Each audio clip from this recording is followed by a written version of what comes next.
and today there are three.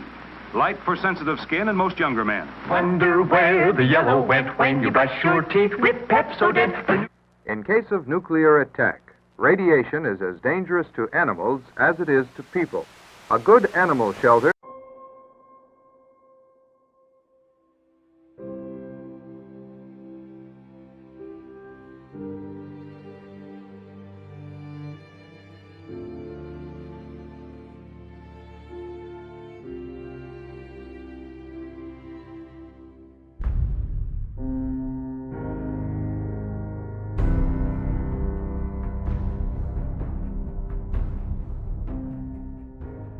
The Fallout series is often cited as being one of the most influential in history.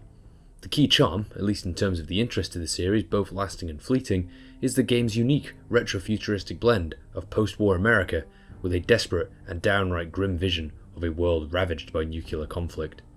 With its idealistic and forward-thinking technology, cheesy false optimism and a focus on the suburban American household, the contrast of post-war culture with the harsh realities of post-nuclear survival are stark. Playing on Western fears of the era, Eastern aggression, the influence of communism, and of course, the risk of full-blown nuclear annihilation, the Fallout series can be seen as a satirical, alternate historical take on what could have happened all those years ago if the Cuban Missile Crisis or similar near-doomsday event had actually come to fruition and the bombs had dropped. For this reason, it's easier to see why the Fallout series resonates for so many people, not only for its quirky and interesting take on history gone awry, but for the fact that even 60 years on, the threat and anxiety of an atomic holocaust is still present in the minds of many people. From the atom to Americana, this 10th floor video essay will investigate how nuclear fire, Cold War anxieties, and a post-war cultural explosion influenced the themes and design of the Fallout series.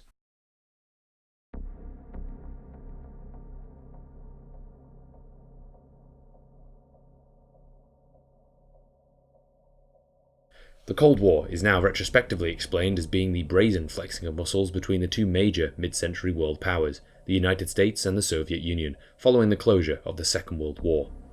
It was an utter and complete display of machismo and strength that knew virtually no bounds and practiced even fewer. It was a war of words between two countries who bore striking similarities to one another, except in the one that mattered most. And it was this core and deeply entrenched hatred for one another's ideology that laid the foundations for a conflict that saw no direct confrontation, at least in the traditional sense, yet lasted over 40 years. There was not a single place that did not feel the impact, in at least some way, of this international muscle-flexing contest. From the barren dust bowls of the moon to the jungles of Cambodia, the Cold War took on many forms. It is perhaps the most important conflict of the 20th century for these reasons. It may not have had a body count rivaling that of the modern-day population of Germany, but it did, however, change the world in ways we are still coming to grasp with. The very foundation of the cultures on both sides of the war have forever been altered by the actions 50 years past. Through the systemic hard power totalitarianism of the Soviet Union, stretching across much of the European continent, to the American soft power corporate machine that still encompasses a large portion of the globe. The influence of this turbulent period of modern history extends far beyond the comparatively insignificant borders of America and Russia. Many of the countries that formed following the collapse of the USSR still display their scars in the form of the decaying, run-down Soviet fossils that are often scattered throughout the countrysides. However, there is a single and persistent theme throughout the duration of this massively complicated conquest: the global proliferation of nuclear weapons.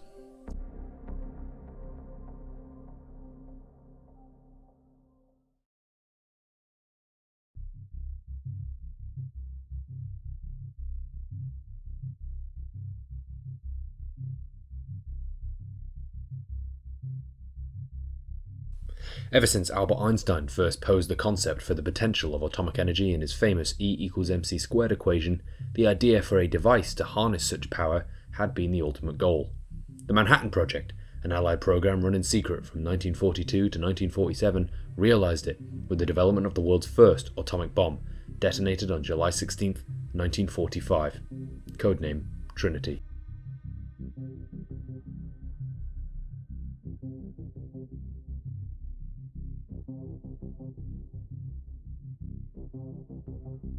The Trinity test is a significant milestone in history.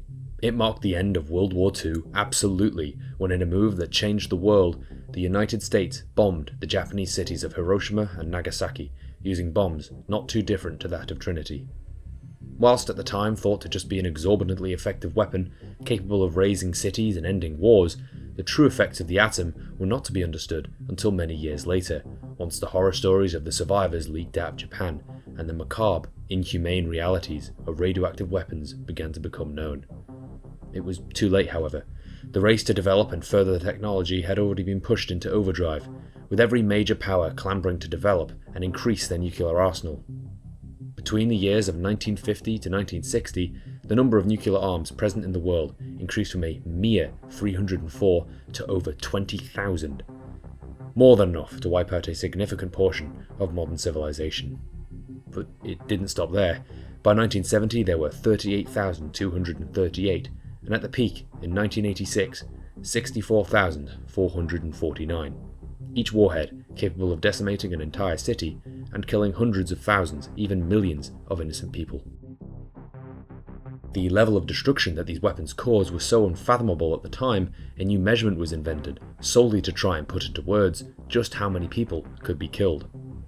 A megadeath is the collective term coined in 1953 to describe 1 million human deaths, usually as the result of a nuclear attack. It's a dark and desensitized description of an unimaginable loss of life. Unfortunately, it was one that was deemed necessary by the academics and military brass at the time. I mean, in the case that a missile struck or a bomb dropped, the chances of survival were not in your favour. If you weren't killed in the initial blast and subsequent thermal exposure, the radiation would begin to affect you, ranging from lesions and hair loss to acute radiation poisoning and death. All matter that had been near the detonation and sucked up into the mushroom cloud would become irradiated and be spread for tens, maybe even hundreds of miles by the wind as the cloud rose higher into the atmosphere. This fallout was perhaps the most dangerous and long-lasting effect of all.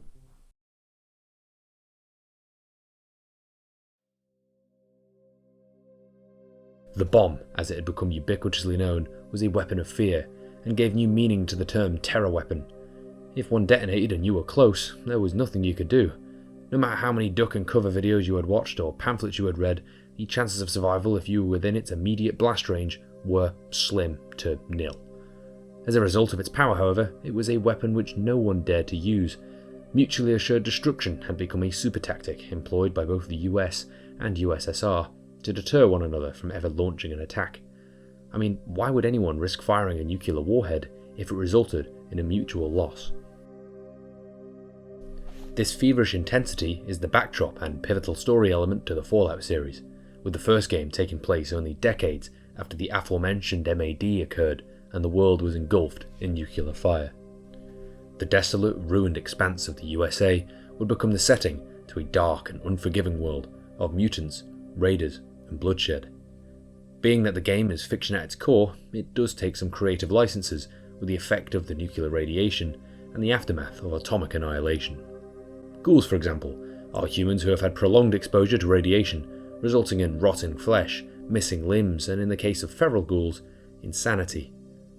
Almost paradoxically, however, they have also had drastically extended lifespans, with many ghouls originating from before the Great War that had destroyed the world. Of course, this is impossible. Prolonged exposure to radiation, such as the ghouls, would probably cause necrosis after a long enough period and high enough dose, but would absolutely not result in a longer life. As well, the many mutations that you encounter throughout the waste are most likely the work of fiction. Given recent disasters such as Fukushima and Chernobyl are our closest look at what a nuclear apocalypse may look like, it's easy to see that while humans may not be able to live there, the wildlife of the area does flourish, without two heads. In fact, the wildlife of Chernobyl is the best it has been in centuries, with species such as the European lynx and wild boar returning to the area, with some birds even nesting in the cracked concrete sarcophagus of Reactor 4. However, the imprint that man has made on the area will not clear for many, many millennia. Not solely the radioactive contaminants, but the remains of civilization that will no doubt remain standing for many years to come. The abandoned town of Pripyat, standing in the shadow of the power plant with its imposing Soviet apartment blocks, rusting fairground and overgrown streets, has become a symbol to the dangers of nuclear energy, and to some, the secretive, almost dismissive nature of Soviet leadership. And this is one thing the Fallout series has never struggled to represent: the world. From the decaying urban landscapes of Fallout 3 to the unforgiving deserts of Fallout 1 and New Vegas, they've always been impeccably detailed and rich in environmental storytelling. Perhaps the most important and memorable moment in the entire series comes at the end of Fallout 3's lengthy introduction, when the player, banished from their vault, steps out into the capital wasteland for the first time. It is a legendary introduction to the game world, and is still breathtaking today. For the first time in the series' history, you could see the crumbling, almost ancient remnants of a civilization that was in nearly every aspect alien to the protagonist. From the rotten wooden suburbs of Springvale to the crumbling, almost monolithic remnants of the Washington Monument, Capitol Building, and motorway overpasses. It's a powerful moment, one in which the landscape seems to draw inspiration not from Chernobyl, but from an event arguably much, much worse.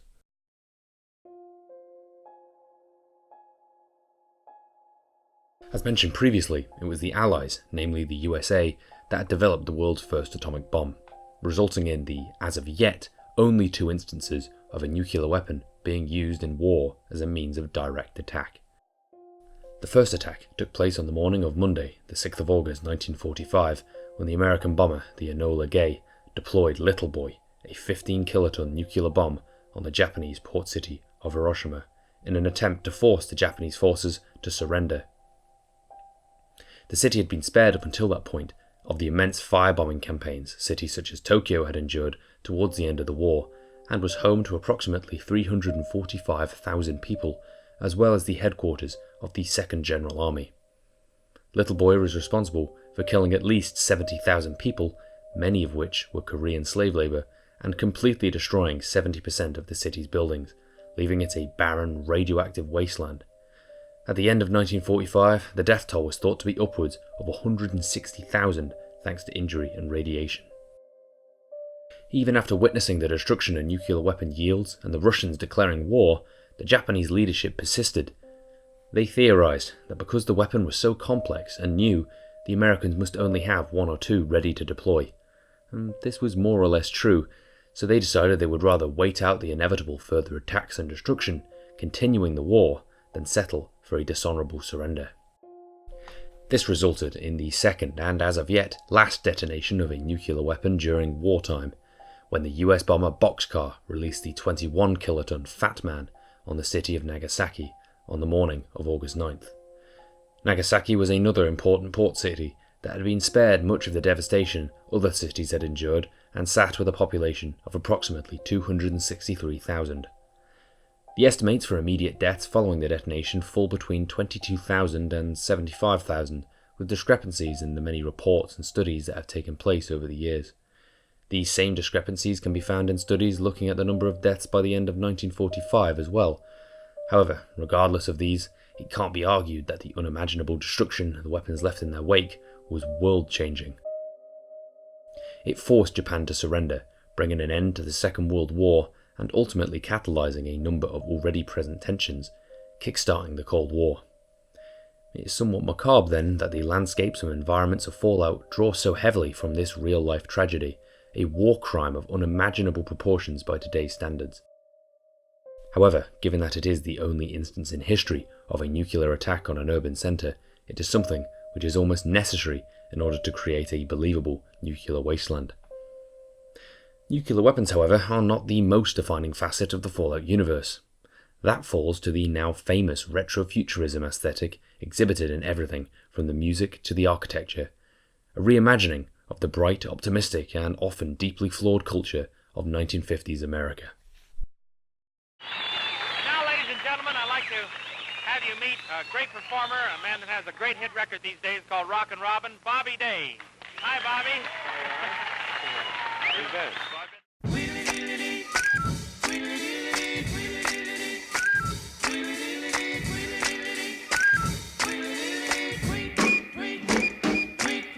He rocks in the treetop all the day long, hopping and a bopping and a singing his song. All the little birds on Jaybird Street love to hear the robin go tweet, tweet, tweet. Rockin' Robin, tweet, tweet, rockin' Robin, tweet, tweet. Blow rockin' Robin, 'cause we really gonna rock tonight. Post-war America was a time of great innovation and economic growth. It saw the development of many technologies we take for granted nowadays. Televisions, microwaves, refrigerators, and countless others exploded in popularity. The suburban American family, an image replicated the world over, was a symbol of this post-war growth, and, most importantly, how good old-fashioned capitalism really is the best way. This is a vital crux in the design and lore of Fallout. To help understand it better, it is necessary that we understand just how the Fallout universe differs from our own.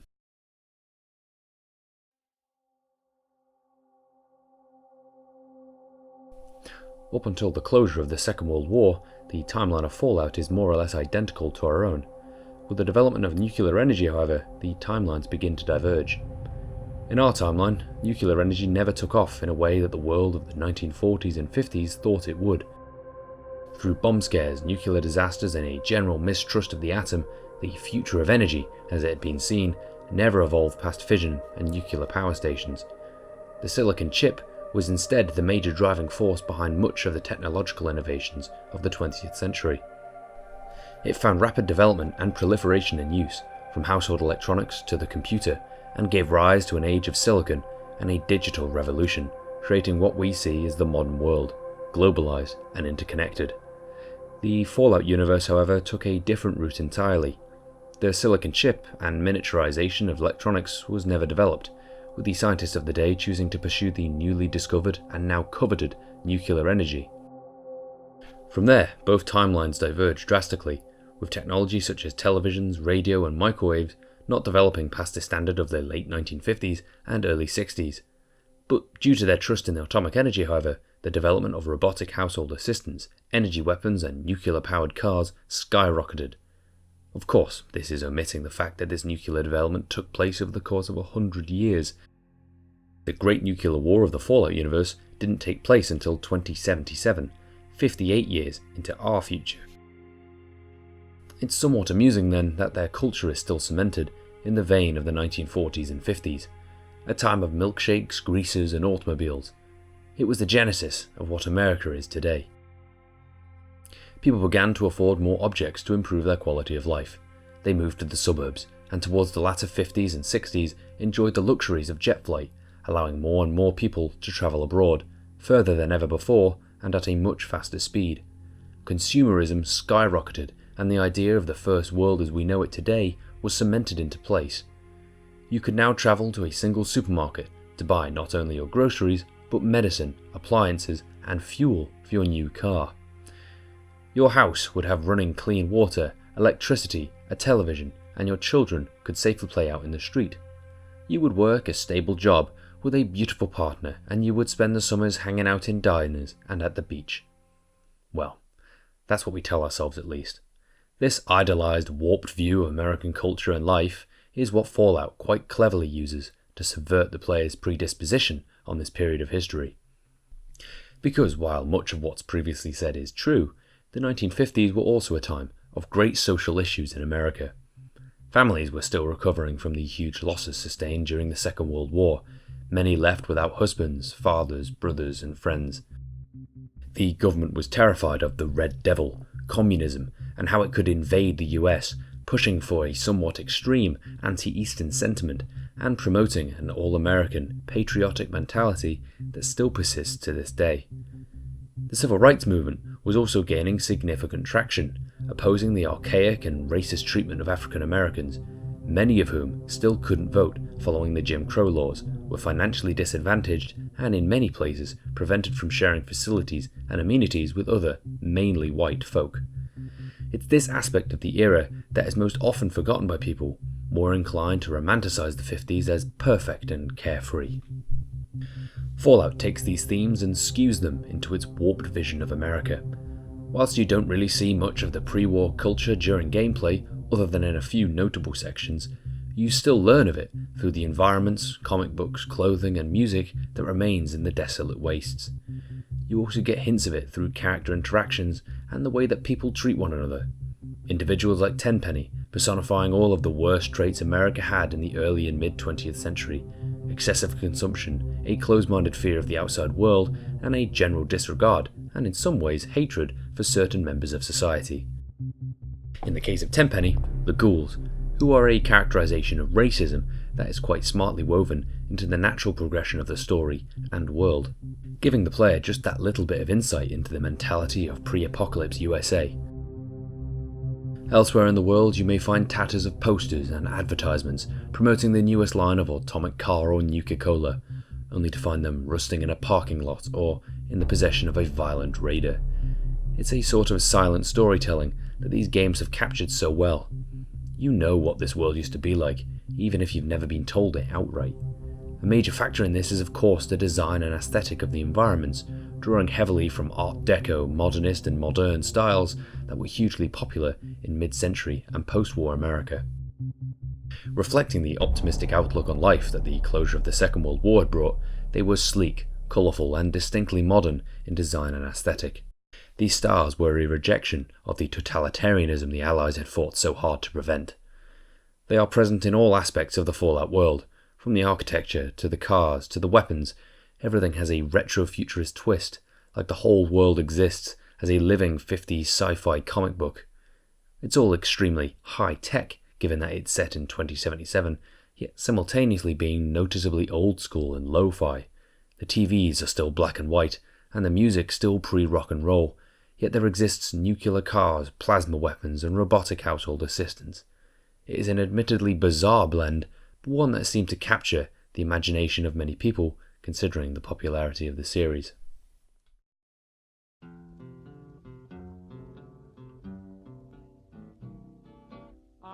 The world of Fallout exists in the future, the late 21st to 23rd centuries to be specific, yet through its inventive use of relatable and idolized pop culture as mentioned above, it cements itself as a world that doesn't feel at all too outlandish. Even with its much futuristic elements, the inclusion of energy weapons and robots for example, it never feels too unbelievable or beyond reasonable doubt that this world does in fact exist. Coupled with this is a believable and violent take on a nuclear apocalypse, drawing inspiration from real-world events and tragedies to create a wasteland as realistic as it is engaging. It is this palpability in its themes and world design that has allowed the series to become nothing less than a phenomenon. With the series seemingly on the downturn, however, after the disastrous launch of Fallout 76, it looks like the future may not be as clear-cut as once thought.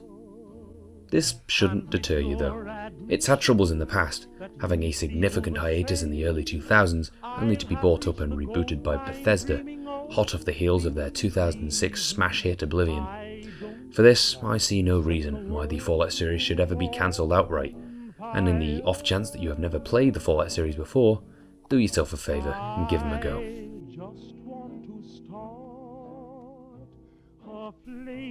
To all those that made it to the end of this video, thank you for watching. And if you have any thoughts or questions, leave a comment below. Cheers, and I'll speak to you next time. I don't want to set the world on fire, honey. I love you too much. I just want to start a great big flame down in your heart. You see, way down inside of me, darling, I have only one desire,